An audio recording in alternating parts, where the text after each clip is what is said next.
আসসালামু আলাইকুম ওয়া রাহমাতুল্লাহি তাআলা ওয়া বারাকাতুহু।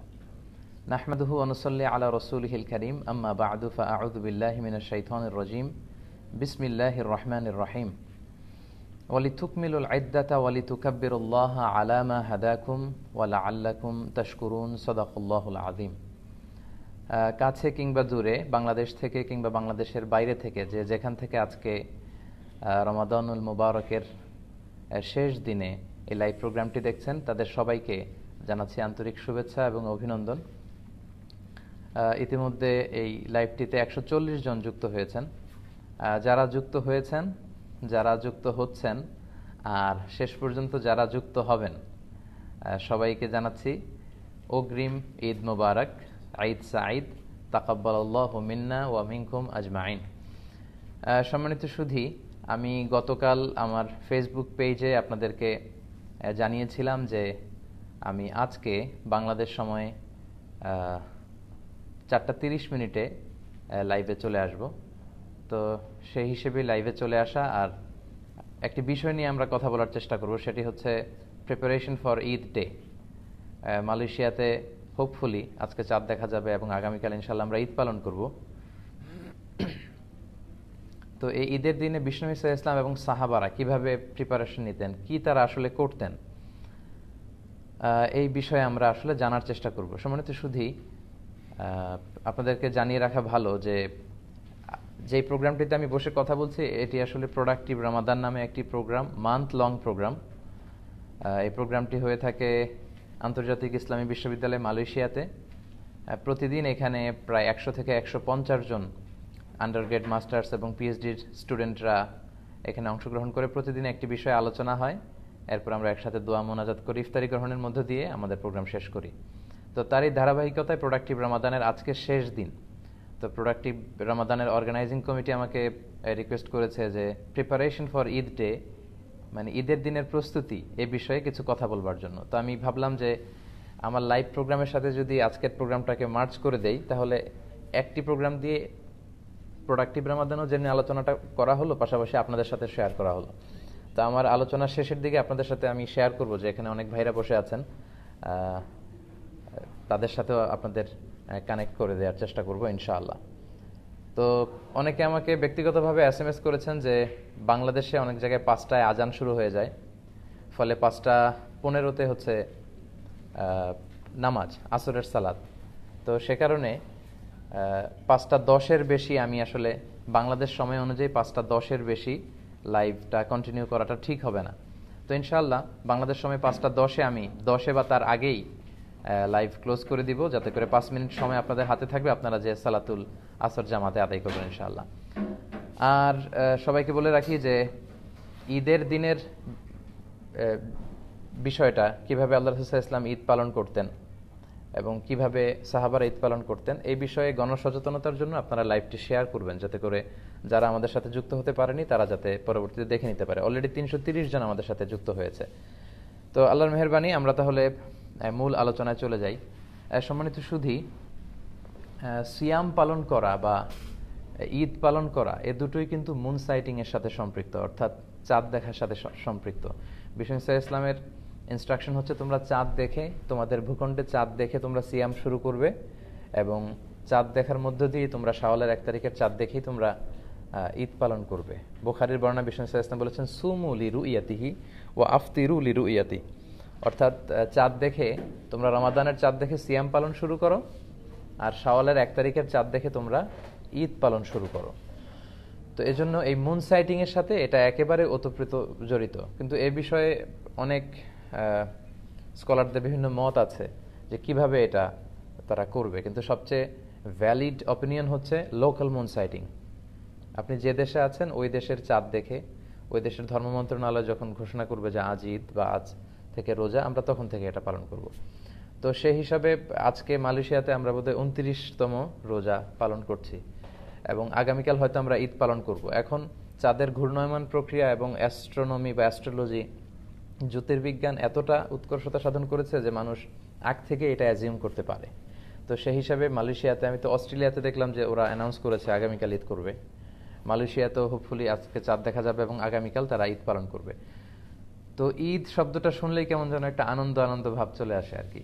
ঈদ মানে আনন্দ, ঈদ মানে খুশি, ঈদ মানে শুভেচ্ছা বিনিময়, ঈদ মানে বন্ধুদের সাথে বেড়াতে যাওয়া, আত্মীয়দের সাথে যোগাযোগ করা, এই বিষয়গুলো একেবারে জড়িত।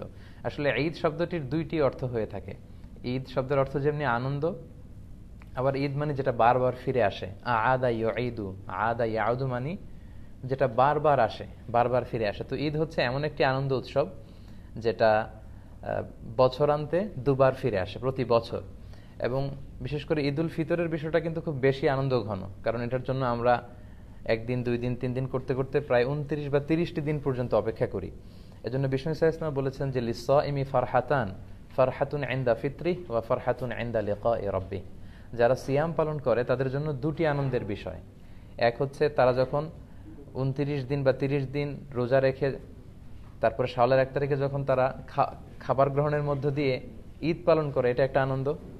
আর দ্বিতীয় আনন্দ in the day of judgement, আখিরাতে সে আনন্দের জন্য আমরা অপেক্ষা করছি, সেটা হচ্ছে ইনদা লিকাই রাব্বিহি, মিটিং উইথ আওয়ার লর্ড, আমাদের প্রভুর সাথে সাক্ষাৎ, আল্লাহর সাথে সাক্ষাৎ। এই দুটো আনন্দ, আগামীকাল একটা আনন্দ আমরা করব, আবার আল্লাহর সাথে যখন সাক্ষাৎ হবে সেটা হবে আমাদের জন্য, একজন প্র্যাকটিসিং বিলিভার, প্র্যাকটিসিং মুসলিমের জন্য সবচেয়ে বড় আনন্দ যে আমরা আমাদের স্রষ্টার সাথে সাক্ষাৎ করব।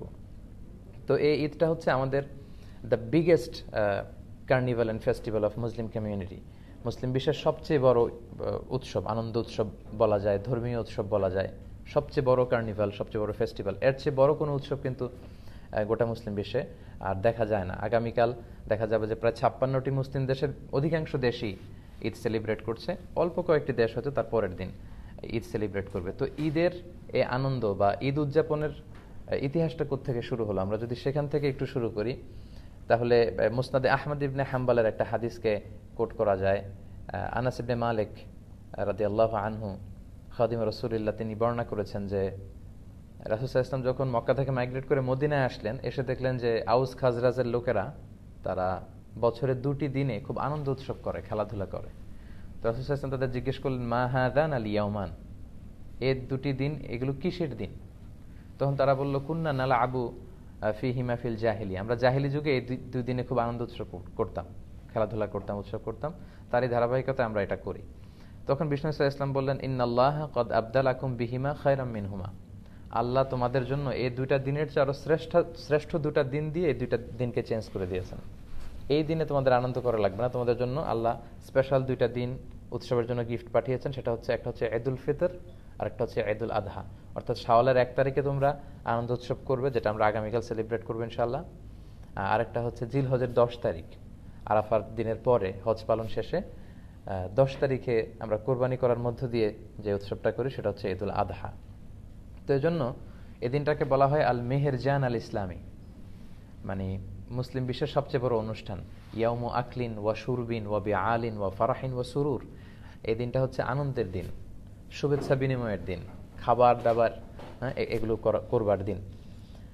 তো ইসলামে আসলে 2টি সিচুয়েশনে একটু বেশি উৎসব করার ফ্লেক্সিবিলিটি দেয়া হয়েছে। এক হচ্ছে বিয়ের উৎসবে, বিয়েতে বিষ্ণু সাল্লাল্লাহু আলাইহি ওয়াসাল্লাম বলেছেন, আলিনুন নিকাহ হাবিদ দুফুফ, বিয়ের অনুষ্ঠানটা দফের ব্যান্ড পার্টি করে জানিয়ে দাও। দফ আর ঢোলের মূল পার্থক্য হচ্ছে ঢোলের 2 দিকে আটকানো থাকে, আর দফের একদিকে আটকানো, একদিক খোলা।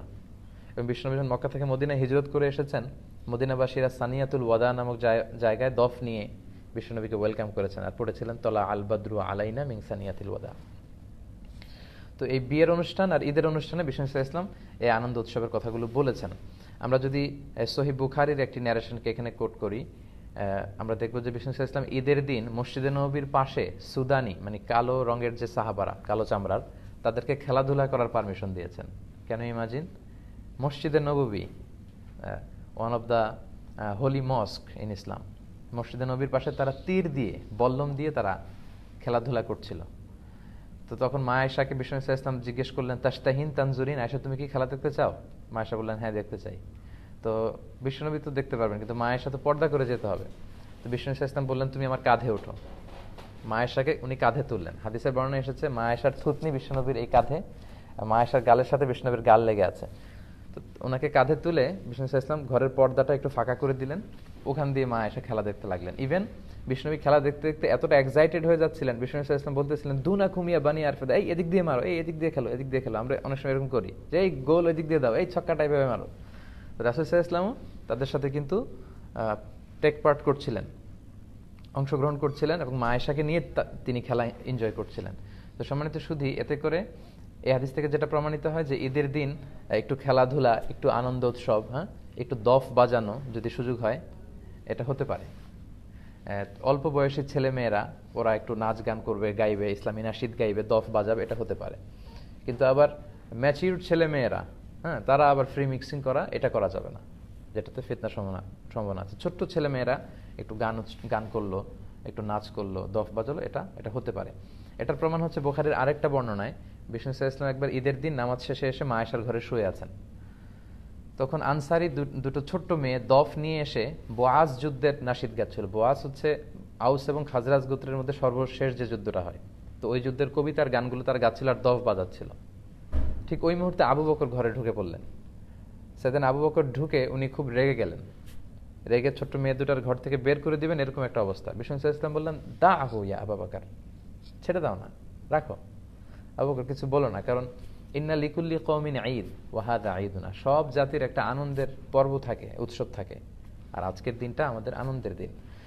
তো মা আয়েশাকে নিয়ে খেলা দেখা, বল্লম খেলা, তীর খেলা দেখা, এবং এই যে ছোট্ট বাচ্চা দুটোকে দাফ বাজানোর পারমিশন দেয়া, এই হাদিসগুলো কিন্তু প্রমাণ করে যে ঈদের দিনে একটু খেলাধুলা, একটু আনন্দ উৎসব, শুভেচ্ছা বিনিময়, এটা করা যেতে পারে এবং এটা করাই উচিত।